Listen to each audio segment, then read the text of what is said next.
complete. There are always absences and gaps, elements lost and deteriorated. Anthropologists scrutinize whatever remains, searching for marks of trauma and clues to identity. Reading the forensic story the bones tell about a death and a life, their testimony of violence. Before I set foot in a forensic lab, I associated the term articulate with language. The ability to express ideas with clarity, or to enunciate words crisply. Bones, like words, can be eloquent. The linguistic root of articulate refers to joining together distinct parts, as bones are united by joints and words strung together into sentences. Both words and bones must be arranged in the right order for their meaning to be clear. Bodies and texts are linked, evident in the Latin word corpus, which means both body and a body of literary or artistic work. This root gives us corpse and military corps, with its suggestion of violence, of many bodies, and the dead body. There is a hidden materiality to texts, a word that originally meant weaving, a connection seen in texture. Forests haunt writing. The English word for book is related to beech tree by its Germanic root, and library comes from the Latin for the inner bark of trees. In most Indo-European languages, writing comes from carving and cutting. Language carries the memory of words etched into wood tablets, tree trunks, and bones. Reading bones as forensic anthropologists do in the lab is not an analogy so much as a return to the material roots of texts. The forensic story told in this book explores the matter and meaning of bones, how they are marked by violence and tested in genetic labs. It is also about how bones are always joined to grief, memory, and ritual. In the late 20th century, governments in Latin America killed hundreds of thousands of their citizens. Authoritarian leaders directed acts of state terror and genocide against those they labelled as subversives and internal enemies.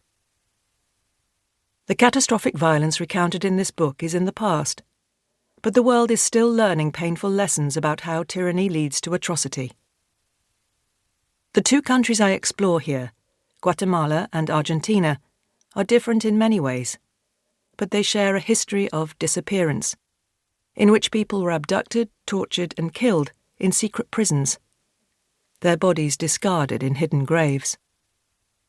They are also both key sites where forensic human rights practices have been pioneered, developed in the long search for desaparecidos, the disappeared.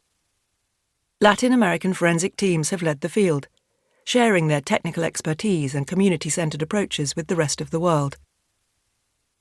In the aftermath of violence, forensic teams exhume mass graves, identify remains, and restore the dead to their families and communities. This is the story of forensic teams working with profound dedication and courage in the face of political impunity and sometimes personal danger. This is the story of families searching for the disappeared and seeking justice, and creating singular forms of mourning and resistance from these twinned pursuits. It is also my story, about how working closely with violence and loss marked me as an anthropologist and person.